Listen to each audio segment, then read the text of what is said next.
Thank you very much for the introduction. Like the creation of any other cultural product, that of compositions on the murder of the European Jews seem to have been often stimulated by external factors such as dates of commemoration or legal political events that led to an altered understanding of the Holocaust. The comparatively high number of Holocaust compositions in the 1960s, for instance, corresponds with the events in the first half of this decade that brought the crimes of the Shoah into the public consciousness.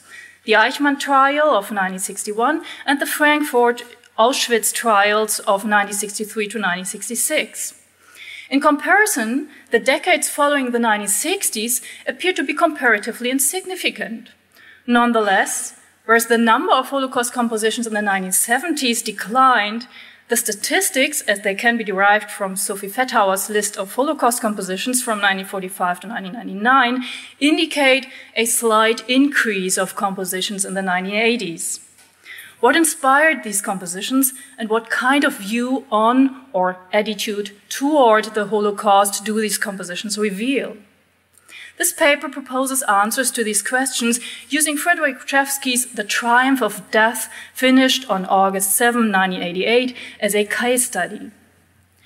Relating Rzewski's Triumph of Death to the 1980s seems to be counterintuitive because its libretto is Peter Weiss' Die Ermittlung, the investigation, a piece that was premiered in Berlin in 1965 and for which Luigi Nono had composed the electronic stage music. Being 2 decades old in the 1980s, Weiss' drama must have appeared rather outmoded, especially in light of the considerable changes of the presentation of the Holocaust in the media had undergone during the last 20 years. So, what were the aesthetic and ethical guidelines of presenting the Holocaust in the 1960s, and how did they change throughout the 1970s and 80s? In the introduction to the 1967 Anatomy of the SS State, a collection of expert reports on the Third Reich and Auschwitz, one of the authors, the political scientist Hans Buchheim, took a clear distance from a moral-emotional perspective. It was necessary to arouse not the bad conscience, he argued, but, quote, sober operations of intellect and reason. Only in this way do we avoid drawing false conclusions from the past, end quote. In the same vein, the sentimental response of the audience in Western Europe to the premiere of a theater piece based on the diary of Anne Frank was severely criticized. The historian Eva Reichmann, for instance, a specialist in research on anti-Semitism, claimed, "One should not sentimentalize the fate of Anne Frank. People forgot that to disturb is only the beginning. What the audiences should additionally do is to ask, why had this child to die, and become clear about the political processes that led to the extermination," end quote. In sum, in the 1960s, historians believed that objective, that is, non-emotional information would be best suited to convey the fact of the murder machine in Auschwitz. In line with these policies, Weiss aimed at a drama that was marked by a distinctively documentary character. Therefore, he drew on the witnesses' testimonies of the trials and created his drama by basically quoting the dialogues between the court, defendants, witnesses, and solicitors. Despite this orientation towards authenticity, the dramatist revised the wording of the testimonies. He omitted word repetitions, replaced specific terms by unspecific ones, and transformed hypotactic formulations into parataxes. All this to the end of creating a sober, stereotypical expression. During the following 20 years, however, the West German as well as the European and North American mentality regarding the attitude toward emotions changed significantly, in general as well as in the context of the Holocaust. In the 1980s, an emotional ice block seemed to have been melting. In the aftermath of the social-cultural liberation movements of the 1960s and 70s, not only had extroverted, emotionally uncontrolled behavior modes become popular, but West German society had in general developed an increased interest in psychological emotional issues. This was additionally spurred on by the intensified research on trauma that psychologists, sociologists, and politicians recognized to be necessary in the aftermath of World War II and the Vietnam War.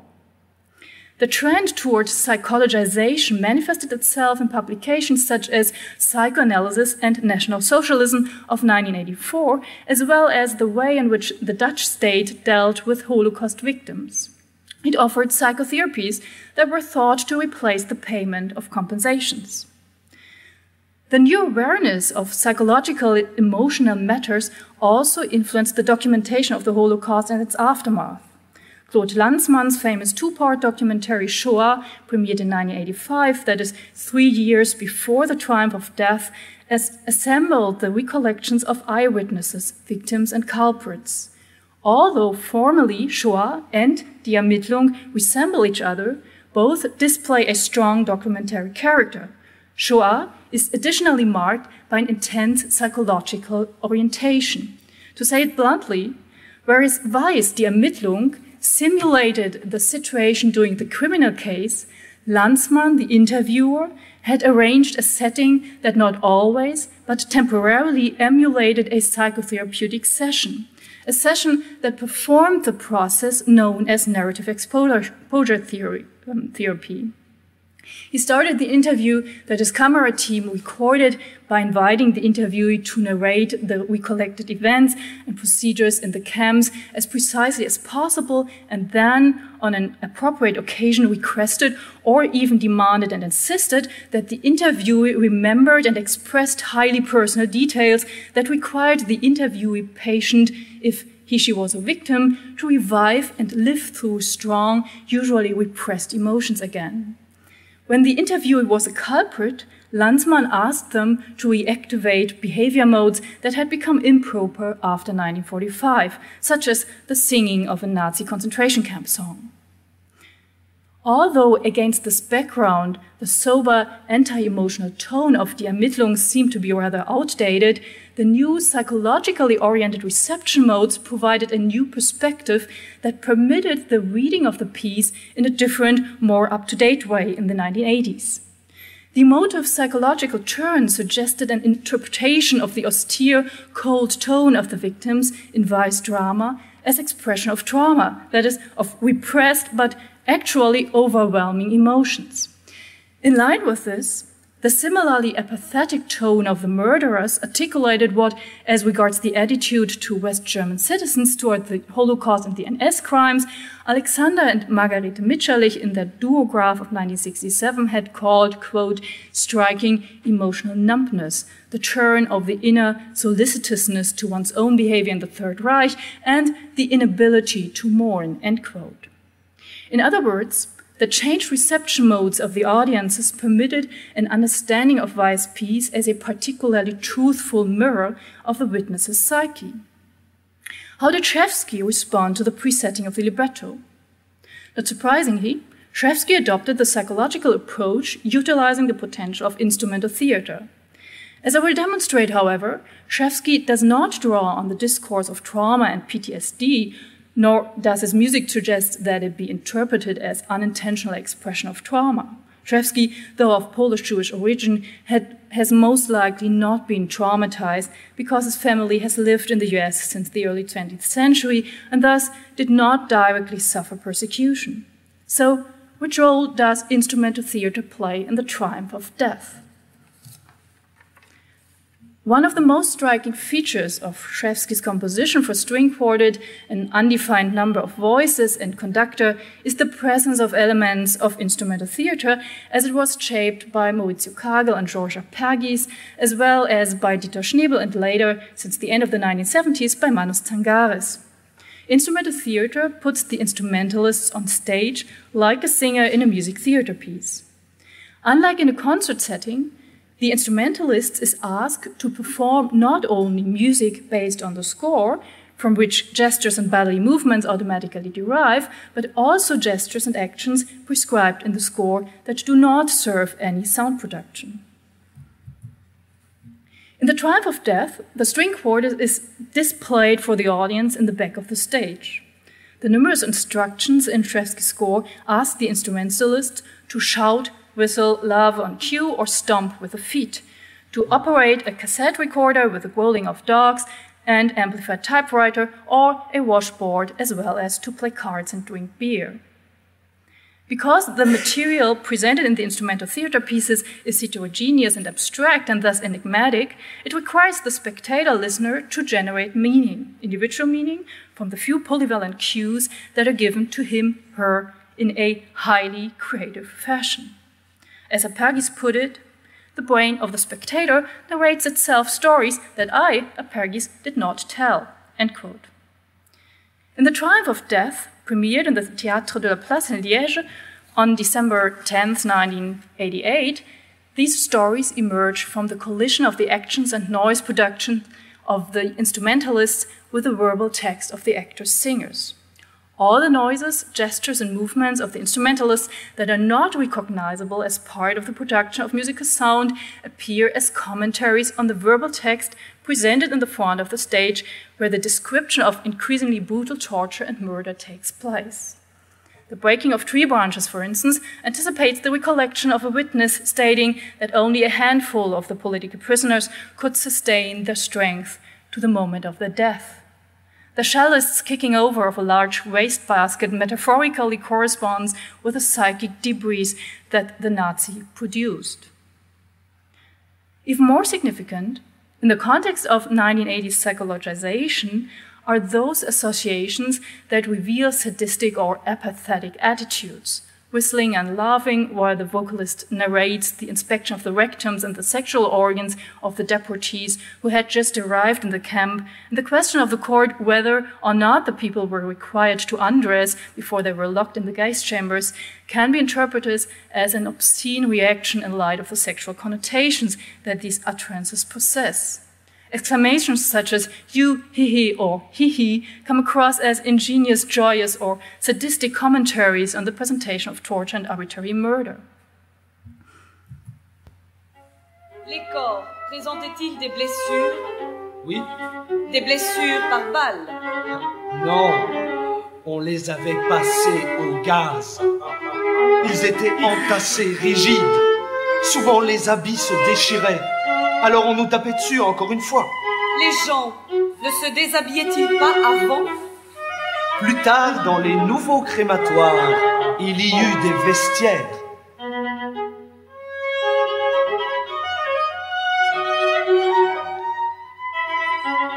Stark était-il là, lui aussi? Stark était toujours là. Je l'entends gueuler. Allez, ramassez-moi ces frusques. Une fois, un petit homme s'était dissimulé sous un tas de vêtements. Stark le découvrit. « Arrive !» lui cria-t-il. Il le colla au mur.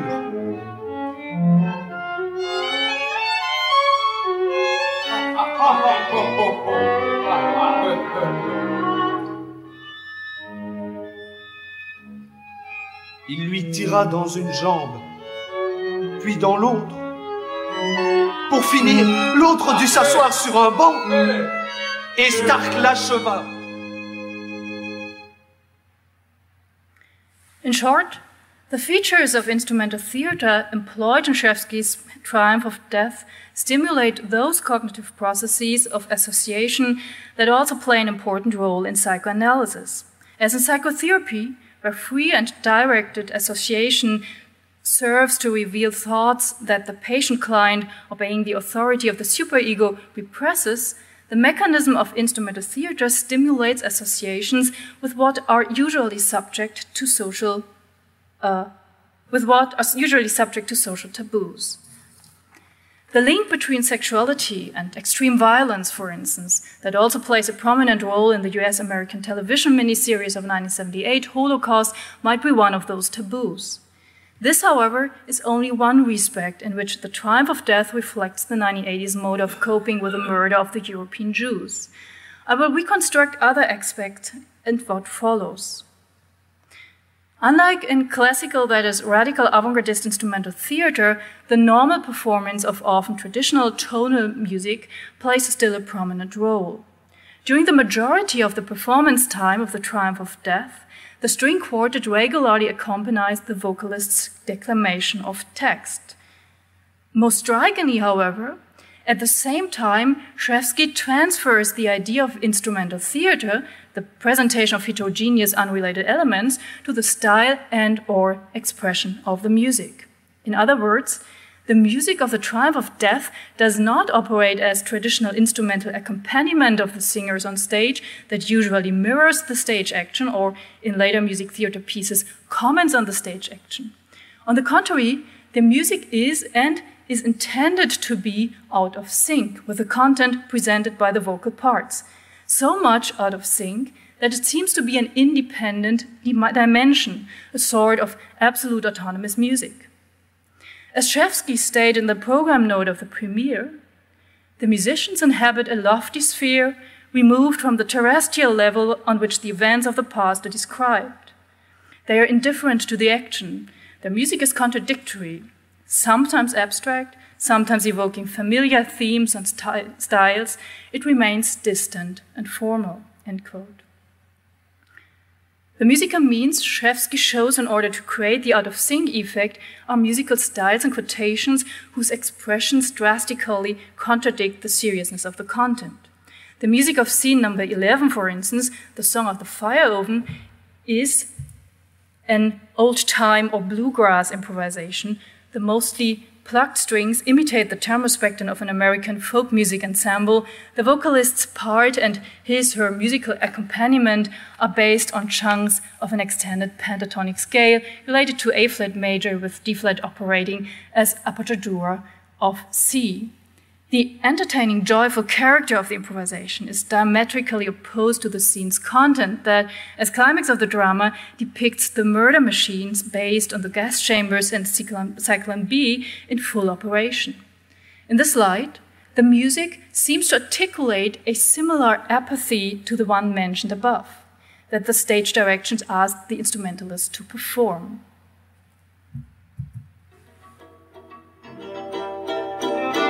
Le sifflet de la locomotive signalait l'arrivée d'un nouveau convoi.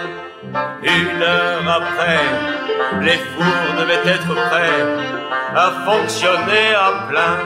On branchait les ventilateurs et les fours montaient à la température voulue. Avez-vous pu voir les groupes venir de la rampe? De la fenêtre de mon bureau, je voyais le haut de la rampe et le chemin du...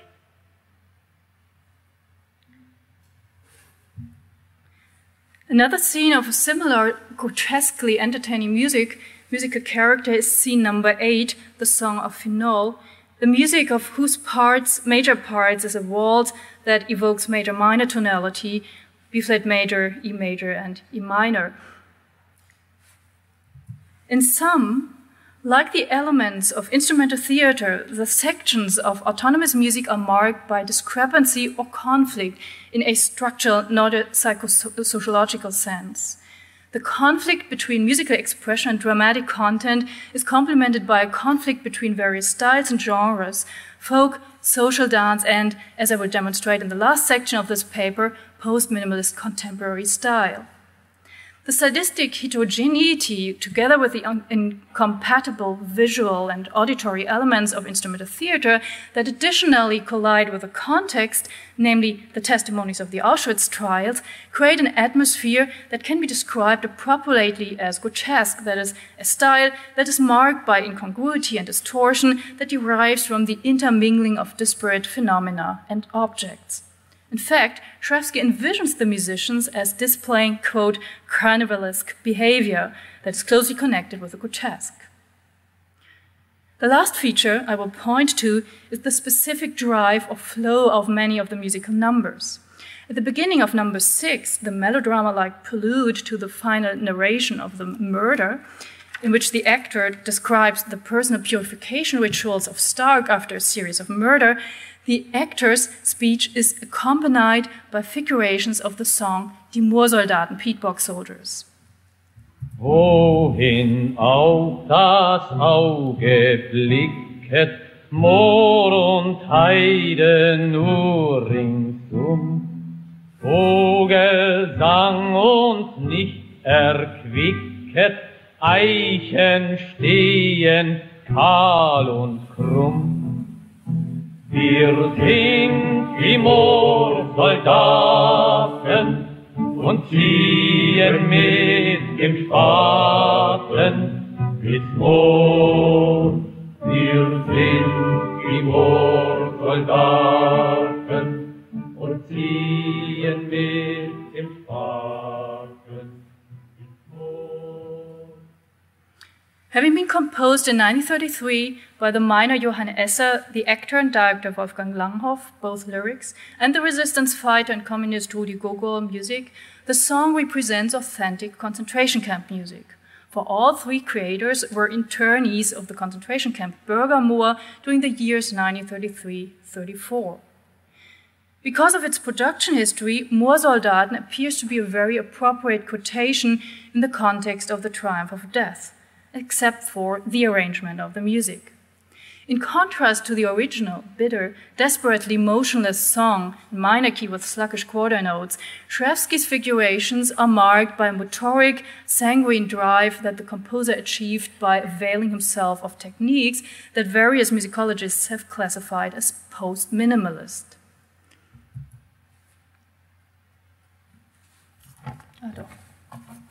Rzewski dissolved the original melody and harmonic progression of the Moorsoldaten into a figuration that, unlike the way it is now found in the score, was most likely structured into groups of 4 eighth notes. Additionally, he doubled the tempo, quarter notes are now eighth notes. The clear caesura in the middle of the 4-bar antecedent of the original melody is weakened by means of an immediate transition to the next phrase. You can see this in this example. Only then, I continue to reconstruct what I suppose was Rzewski's compositional process. Rzewski turned the original rhythm, consisting of groups of 4 eighth notes, into pacey, brisk triplets that, in the existing 4/4 meter, naturally make the ends of the phrases occur irregularly in the framework of the bar scheme and on weak beats. Against the resulting phase-shifting effect between the present meter and the original harmonic rhythm, not unlike the phase shifting between Thalia and color, the major-minor tonal origin remains clearly recognizable, yet in accordance with the post-minimalist style, in a blurred, distorted manner. It is this conflict between the internal triple meter of the figurations and the framing double meter in which the figurations are squeezed that creates the specific motoric sanguine drive of the number, a sort of rhythmic metric liquefaction or flow.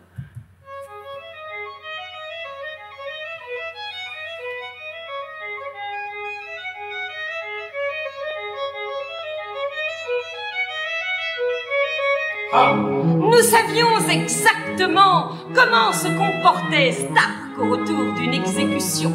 Tout devait être en ordre et impeccable dans la pièce. Et nous chassions les mouches à coups de serviette. Malheur à nous, s'il tombait sur une mouche.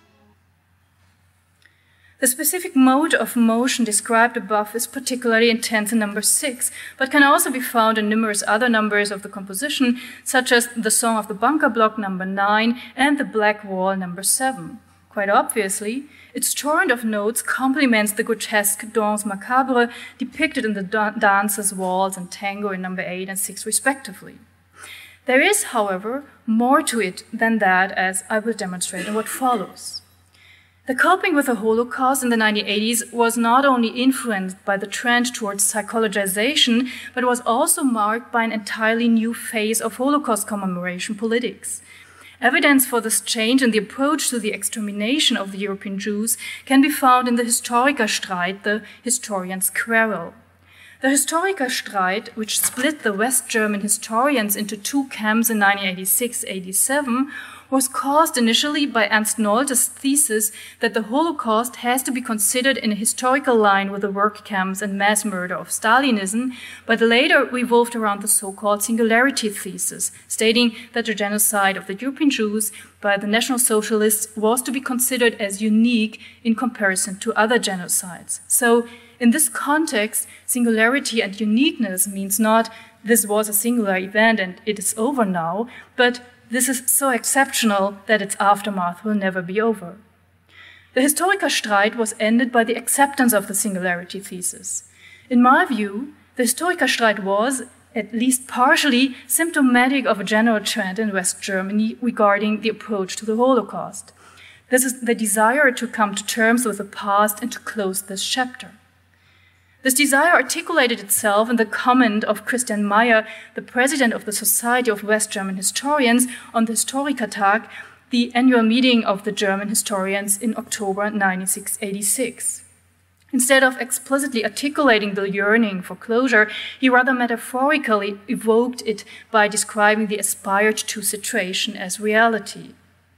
Quote, "Does a much deeper, more elementary process manifest itself in the quarrel, later coined the Historikerstreit, the end of the post-war era perhaps, the breaking of a spell to which we were subjected during the preceding decades, the explosive breaking of an ice sheet on which we lived," end quote. In brief, the decision to acknowledge the singularity thesis included the insight that the Holocaust could not be ruled off. The necessity to cope with it would endure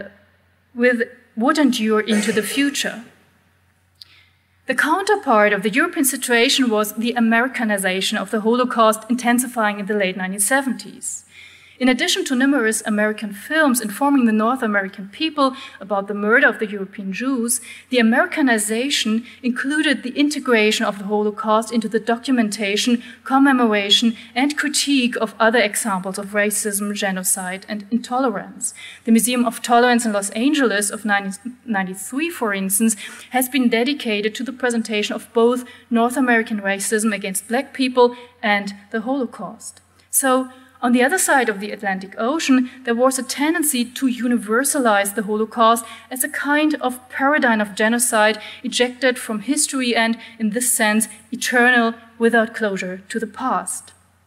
In the same vein, Rzewski stated laconically in his text History as Mythology, a reply to a student's critique of a performance of The Triumph of Death at the California Institute of the Arts in March 1992, quote, "The story of the Holocaust is not over," end quote. In light of the situation, the music's peculiar post-minimalist time articulation pointed out above can be interpreted as an analogy to the endurance of the Holocaust as historical event and subject of historiography. The post-minimalist streamlike anti-temporal drive of the face-shifting figurations of Die Moorsoldaten, its relentlessness and pull, comments on the specific problem of the impossibility of closure. Thus, when the performers and listeners reach the last chord, or rather interval, of the Triumph of Death, a dissonant, implacable tritone, the narrated history remains open, factually and musically. Thank you.